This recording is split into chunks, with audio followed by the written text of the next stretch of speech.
Soyez les bienvenus dans cette nouvelle vidéo qui va vous aider à comprendre comment traiter un cas particulier de problème de transport. Sans plus tarder, on nous dit soit le programme de transport défini par le tableau suivant. Vous-même, vous le savez très bien que ce sont les coûts des transports qui se trouvent à l'intérieur. Et ici, nous avons les disponibilités, c'est-à-dire l'offre. Et ici, nous avons quoi? Les besoins, c'est-à-dire les demandes. Quand est-ce qu'il faut savoir que c'est un problème de cas particulier? Ça devient un problème de cas particulier lorsque la somme des disponibilités n'est pas égale à la somme des besoins. Dans ce cas, on parle de cas particulier. Et comment traiter ce cas? Si c'est la somme des disponibilités qui est supérieure à la somme des besoins, alors on crée une nouvelle colonne et on ajoute la différence. C'est bon? Si c'est le contraire, là, on crée une ligne et on ajoute la différence. C'est bon? Alors, la première des choses, on nous dit de donner une solution de base en utilisant l'algorithme du coin nord-ouest. Vous-même, vous le savez très bien. Alors, que faut-il faire? Je vais essayer d'aller dans Word pour que vous me suivez directement. C'est mieux. Alors,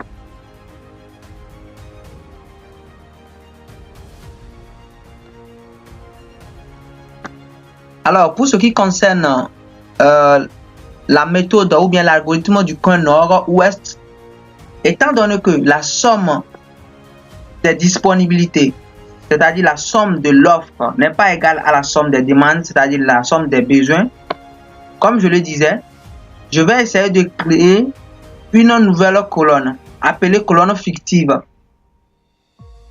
Et à ce niveau, je vais essayer d'ajouter la différence au niveau de au niveau des besoins. C'est bon? Alors, si on fait la somme de ceci, donc ça fait, je pense, ça fait 60 plus 60, ça va donner 120. Alors que ici, ça fait 30 plus 30. Ça donne combien? Ça donne 60. La différence, c'est 60. C'est bon? Alors, je vais essayer de mettre ici 60 pour équilibrer ça. Donc, ici, nous avons 120. Ici, nous avons 120. Ça, c'est la colonne fictive. C'est bon? La particularité au niveau de coin nord-ouest, c'est que lui, il ne fait pas intervenir les coûts dans la résolution directement. C'est bon? Alors, une fois qu'on a essayé de créer la nouvelle colonne pour équilibrer tout, là, on peut commencer notre travail. Tel que, comme le nom l'indique, le coin nord-ouest, donc c'est ici, on va essayer de commencer. Alors, ici, nous avons besoin de 10. C'est bon? Et ici, nous avons 40. Ce qui veut dire qu'on peut répondre à ce besoin. Alors, je mets les 10 demandés. Lorsque je mets les 10 demandés, je peux dire directement que ici, ça va me rester combien en stock? Je sais que ça va me rester 30. Mais ici, les besoins à ce niveau seront terminés. Donc, je vais essayer de mettre ça comme ça. C'est bon? Donc, on a déjà saturé ces besoins-là. Après, à ce niveau, on va tomber sur ce besoin. Lui, il va me demander 20. Alors que j'en ai combien? Toujours ici, hein. J'en ai combien dans le stock? 30. Alors, je mets les 20. Je peux répondre à ces 20. Et ici, ça va me rester combien? Ici, je sais que ça va me rester 10. Ce qui veut dire qu'à ce niveau, c'est terminé.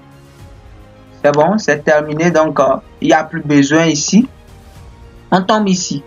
Celui-là a fait une demande de 30. Alors que nous avons que 10. Donc, je vais répondre juste à ces 10 là. Et puis, c'est bon. Là, ici, sera saturé. C'est-à-dire, ici, les disponibilités sont finies à ce niveau. Maintenant, ce qui veut dire que je vais continuer. Alors, comme celui-là n'a pas pu répondre à ces 30, bien sûr.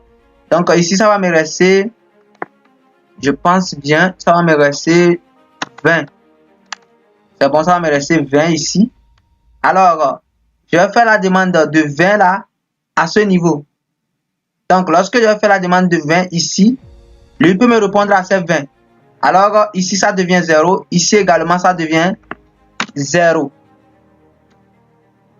C'est bon?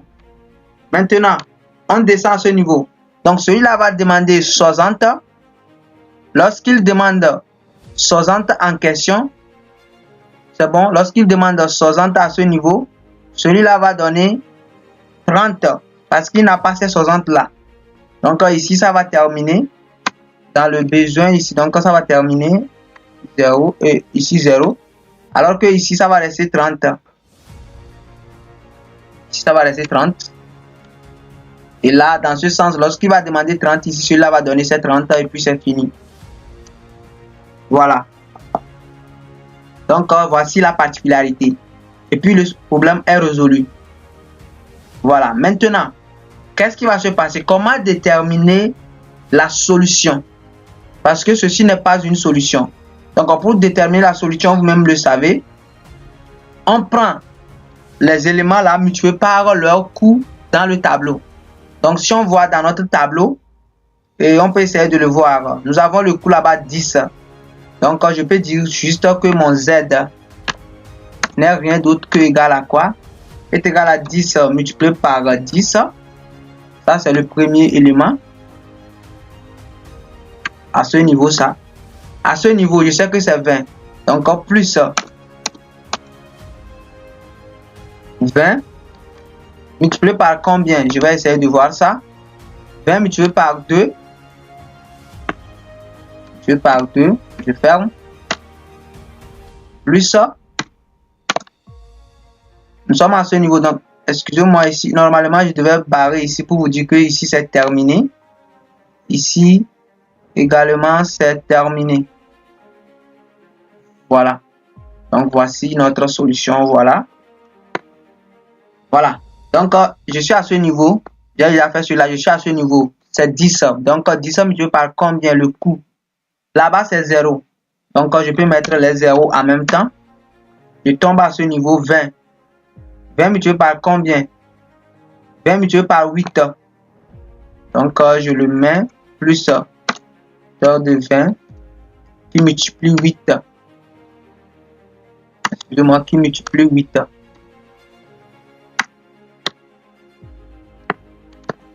Après, nous avons 30. Maintenant, 30 là, multiplie combien? Voilà. Ici, lorsqu'on ajoute ces éléments-là, c'est-à-dire la nouvelle colonne, le coût, c'est 0. Donc, le coût est égal à toujours 0. Donc, ce qui veut dire qu'à ce niveau, ce n'est que des 0. C'est bon? Donc, ça veut dire que ça fait 0 plus 0. C'est bon? Voilà. Donc, ce qui veut dire que lorsqu'on termine, maintenant, on va essayer de calculer notre Z. Alors, pour ce qui concerne les calculs, plus besoin de calculatrice, hein, parce que tout est simple ici. Je peux commencer ici. Par exemple, lorsqu'on fait 20 fois 8, ça donne 160. 20 fois 2, ça donne 40. Donc, 40 plus 160, ça donne 200. 10 fois 10 est égal à 100. Donc, ça donne au total 300. Voilà. Donc, notre solution est égale à 300. C'est bon. Maintenant, on va aller sur la méthode de Vogel, c'est-à-dire Ballas. C'est bon. Pour ce qui concerne la méthode de Ballas, voilà. C'est la même chose. C'est bon. Donc, c'est la même chose. Ce qui veut dire que quoi? Même vous le savez déjà, la méthode de Ballas, sa particularité également, c'est que cette méthode fait intervenir les coûts à l'intérieur directement de la méthode. C'est bon? Alors, allons-y. Pour ce qui concerne la méthode de Ballas, vous-même vous le savez, nous avons la différence entre les coûts, la différence maximale qu'on va essayer de placer et faire le choix dans les deux côtés. C'est bon, ici on met itération, ici on met variation. C'est bon? Voilà, on porte toujours les disponibilités, les besoins, les coûts à l'intérieur. Maintenant, normalement ici, c'est moi-même qui ai ajouté la colonne là. Je vous ai déjà expliqué ça au niveau de coin nord-ouest. Donc, on ajoute la nouvelle colonne. Pourquoi? Parce que la somme des disponibilités n'est pas égale à la somme des besoins. Regardez bien les coûts, j'en ai mis 0, 0 partout. Voilà. Alors, on va procéder. Ici, eux-mêmes nous ont imposé cela. Pourquoi? Regardez bien. Donner une solution de départ de ce programme en utilisant la méthode de Ballas-Hammer le point de vente 1 doit être desservi par l'entrepôt 4. C'est-à-dire que le point de vente 1 doit être effectué, voilà, doit être effectué par l'entrepôt 4. L'entrepôt 4 en question, c'est ça. Voici notre entrepôt 4. Le point de vente 1, c'est ça. 1, 2, 3, 4. 1, 2, 3, 4. Donc, on me dit, eux-mêmes, ils m'ont imposé. Je ne fais pas ballast directement, même eux-mêmes, ils m'ont imposé que le point de vente 1 doit être desservi par l'entrepôt 4. Donc, ce qui veut dire que quoi? Le point de vente 1, c'est ça ici. L'entrepôt 4, c'est ça ici. Donc, je le mets automatiquement. Ce qui veut dire que j'en ai besoin de 10 ici. Alors que j'en ai combien ici? 30. Donc, je mets les... si je trouve bien. Donc, je mets les 10 ici également. Et puis ici, ça va me rester combien? Ça va me rester 20. Voilà. Donc, ça me reste 20. C'est bon? Voilà. Avant de commencer, ballast ça. Voilà. Donc, je le mets saturé. Voilà. Vous allez voir que je n'ai même pas fait différence de quoi que ce soit. Donc, j'ai commencé directement quoi. Parce que même ils me l'ont dit directement. Alors, après ça, ce qui veut dire que ici, c'est 0. Hein, c'est fini. Maintenant, je vais commencer la méthode de ballast même, proprement dite. Alors, que faut-il faire? Vous-même, vous le savez comment on fait la méthode de ballast. On fait d'abord la différence maximale. Pour ce qui concerne la différence maximale, vous-même le savez. Je vais faire d'abord pour ici. Donc, je vais me dire quel est le plus petit des coups, c'est 2. Quel coup qui suit directement, c'est le plus petit, c'est 0. Excusez-moi. Quel coup qui suit directement, c'est 2. Donc, ici, nous avons comme différence maximale 2. Ici également, le plus petit, c'est 0. Qu'est-ce qui suit? C'est 4. Donc, nous avons ici également, voilà. Nous avons ici également, excusez-moi. Nous avons ici également 4. C'est bon? Voilà. Donc, après cela, ici, c'est 0. Qu'est-ce qui suit? C'est 4. Donc, je mets également ici 4. Ici, le plus petit, c'est 0. Qu'est-ce qui suit? C'est 12. Je mets ici combien? Je mets 12. C'est bon? Voilà. Alors, lorsque j'ai mis 12 également ici, donc je dois faire pour la première itération, je dois faire les mêmes choses. Le plus petit ici, c'est 2. Qu'est-ce qui suit? C'est 4. Donc, je mets de la différence ici. Je peux mettre 2 ici. Hein. Voilà. Bon, je laisse ici. Je vais mettre 2 là, ici, au niveau de l'itération là. Donc, voilà ça ici. Donc, c'est 2. Après cela, le plus petit ici, c'est 0. Qu'est-ce qui suit? 4, bien sûr. Alors, je le mets 0 moins, ou bien 4 moins 0, ça fait 4. Le plus petit, ici, c'est 0. Qu'est-ce qui suit? 0 encore. Donc, la différence égale à 0. C'est bon? Voilà. Maintenant, vous-même le savez, on choisit maintenant la différence maximale. Donc, entre 2, 4, 12 et 2, 4, 0, qu'est-ce qui est le plus élevé? Alors, c'est 12. Alors, on choisit cette ligne-là. C'est bon? Et on choisit le plus petit des coups. Le plus petit des coups ici, c'est 0. Vous me suivez très bien, non? Donc, le plus petit des coups ici, c'est 0. Donc, ce qui veut dire que quoi? Ce qui veut dire que c'est ici. Donc, c'est celui-là qui va répondre. Ce qui veut dire que quoi? Celui-là va demander 30. Mais celui-là en a combien? Donc, il n'y en a que de 20. Donc, je mets les 20 ici. C'est bon? Et après, celui-là va donner 0. Ça va finir chez lui. Et ici, ça va donner combien? Ça va rester, je pense, 30 moins 20, ça reste 10. Voilà. Alors, ce qui veut dire que sur cette ligne, c'est fini. Alors, je sature la ligne en question. Je dirais c'est fini pour cette ligne. Après, je vais essayer de refaire maintenant une nouvelle différence. Alors, ici, le plus petit, donc vous allez voir que ici, ça va donner toujours le 2. À ce niveau, ça va donner toujours le 4. À ce niveau, ça va donner également le 4. Maintenant, ici, voilà. Je vais essayer de descendre un peu. Voilà. Donc, je vais faire ça ici. À ce niveau, ça va donner combien? 0. Donc, ça va donner toujours le 2 ici. À ce niveau, ça va donner combien? Toujours 0 et ce qui suit, c'est 4. Donc, ça va donner toujours les 4. À ce niveau, toujours, ça va donner les 0. 0. Voilà. Donc, sur cette ligne, on ne fera même pas de différence. C'est bon parce que c'est déjà saturé. Alors, si on voit, parmi ces éléments, nous avons 4. 4. C'est bon? Et nous avons 2. 4. Le plus élevé, c'est combien? C'est 4. Et comme je vous le dis toujours, comme c'est 4 ici, c'est 4 ici, vous commencez toujours par celui-là, mais vous choisissez le premier 4. C'est là-bas que vous allez faire la demande. Donc, si on choisit le premier 4, on aura comme demande combien? Ça reste que 10. Donc, il va faire demande de 10. Donc, quel est le plus petit des coûts ici? Ici n'est pas dedans, on a déjà fini. Le plus petit des coûts ici, c'est 0. Alors, c'est celui-là qui va répondre. Alors, ici. Donc, je mets les 10. Une fois je mets les 10, ce qui veut dire que ici, c'est terminé. C'est bon? Ici, c'est terminé. Alors, je peux toutefois essayer de saturer ici également pour dire que ici, c'est terminé. Mais ici, ça va rester combien? Ça va rester 30. Voilà. Alors, je refais les mêmes choses. Alors, pour faire les mêmes choses, vous allez voir que ici, donc vous allez voir que je vais faire ça ici encore. Normalement, ici, j'en ai trouvé. Excusez-moi. Voilà. Je vais faire ça ici encore.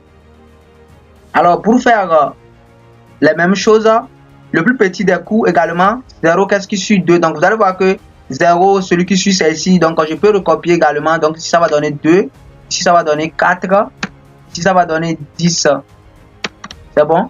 Alors que ici, voilà, ça va donner ici 2. Voilà. Ici, ça va donner 0. Voilà. Le plus élevé, c'est quoi? C'est 10. Alors, ce qui veut dire que la demande, c'est-à-dire que ici, c'est cette ligne qui va répondre à la demande. Donc, quel est le plus petit des coûts? Le plus petit des coûts également, c'est 0. C'est bon? C'est 0. Donc, ce qui veut dire que celui-là va demander 60, mais lui n'a que 30. Donc, je mets 30 ici, ce qu'il a. Et puis, ça va donner 0 ici. Et ici, ça va rester combien? Ça va rester 30, si je ne me trompe pas. Voilà. Donc, ce qui veut dire que sur cette ligne également, c'est terminé en stock. Alors, on continue. On refait les mêmes choses. On fait les mêmes itérations.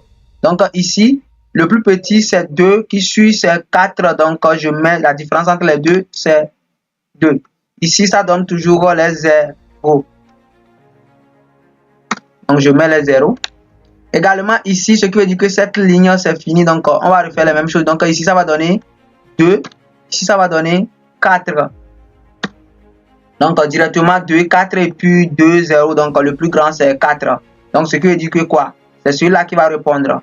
Alors, quel est le plus petit des coûts ici? Le plus petit des coûts, c'est 0. C'est bon? Alors, on va...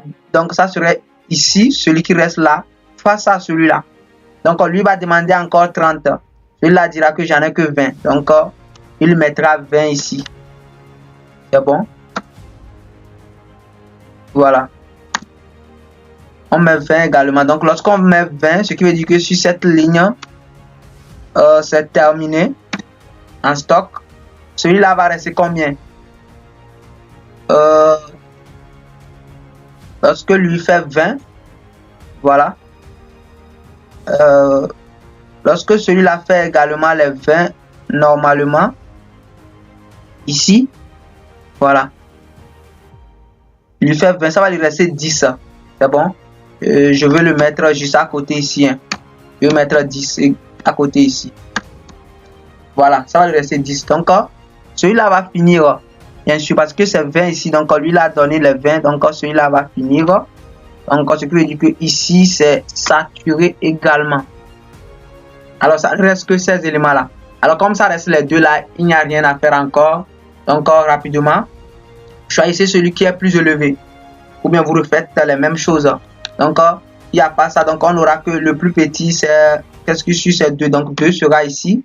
Également, à ce niveau, on aura 2 et 0. C'est bon, toujours ici, on aura 2 et 0. Parce que ici, le plus petit, c'est 2. Qu'est-ce que je suis? C'est 2 également. Ici, c'est 0. Qu'est-ce que je suis? C'est 0. Donc, on aura toujours les 2 et les 0. Donc, on aura 2 ici et 2 ici. Je vous dis que si c'est la même chose, vous prenez juste ce qui est ici et vous prenez le premier élément qui arrive. Supposons qu'on a 2 ici, on a 2 encore. Donc, vous prenez le premier 2. C'est bon? Alors, au finish, celui-là va demander. Donc, vous allez voir que c'est entre celui-là et celui-là. C'est bon parce que c'est lui seul. Donc, c'est lui qui est le plus petit encore des coups. Alors, celui-là va demander 20. Celui-là, est-ce qu'il en a les 20 en stock? Oui, il en a 30. Donc, il va donner les 20. Donc, il donne les 20 d'abord. Donc, celui-là va finir en stock. Alors que celui-là va rester 10. Voilà. Lorsque ça reste 10, au finisher, celui-là va... Donc, ça reste celui-là. Donc, le 10 qui est ici. Celui-là va demander 10. Celui-là aussi va lui donner les 10. Et puis, les 10 seront ici comme ça. Voilà. Et puis, c'est fini. Vous voyez, non? C'est fini pour ce qui concerne la méthode de balance pour cas particulier. Alors, moi, je vais essayer de choisir. Ici, je vais mettre couleur. Voilà. Pour vous dire que voici les éléments que moi, je vais utiliser pour la détermination de mes coûts. C'est bon.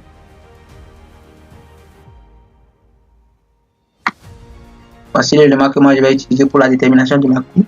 Est-ce qu'il y en a? Oui, il y en a ici. Voilà. Également ici. Voilà. Vous voyez? Donc là où ça dit que là où il y a ces éléments là, ça dit là où il y a les quantités, c'est là-bas moi je vais essayer de choisir. Je multiplie directement sans regarder le sujet encore. Je multiplie la quantité et le coût. C'est bon? Voilà. Alors, dans notre cas ici, de manière très simple, on va essayer de procéder voir. C'est bon? Alors, ce qui veut dire que quoi? Mon Z, donc je vais le faire ici. Hein. Je vais faire mon Z là ici. Z. Waouh, je suis allé sur la nouvelle page. Pas bien. Bon, je peux faire mon Z là ici. Donc, je vais calculer Z ici, mais après, je trouverai un moyen pour le faire. Égal. Donc, mon Z égal. Donc, pour qu'on puisse voir. Alors, je vais commencer les calculs. Commencer les calculs, c'est-à-dire que je peux commencer ici. Donc, quand ça fait 20, donc ça fait 20 fois 2 égale à 40 plus 10 fois 0. Toujours 0 plus 40, ça donne 40. Également ici, 10 fois 0 également. Vous voyez, non? Donc, toujours ça donne les 40. 20 fois 0, toujours ça donne les 40. 30 fois 0, toujours ça donne les 40. 20 encore fois 0, toujours ça donne les 40. Donc, plus maintenant, 10 fois 18. C'est là que vous allez trouver 220. Donc, ici, notre Z, ici, ça donne 220. Toujours et toujours, la méthode de balance minimise plus les coûts de transport plus que la méthode du coin nord-ouest. C'est bon? Voilà, donc vous allez voir ici, on a trouvé Z est égal à 220. Alors qu'ici, Z, vous allez voir que Z est égal à 300.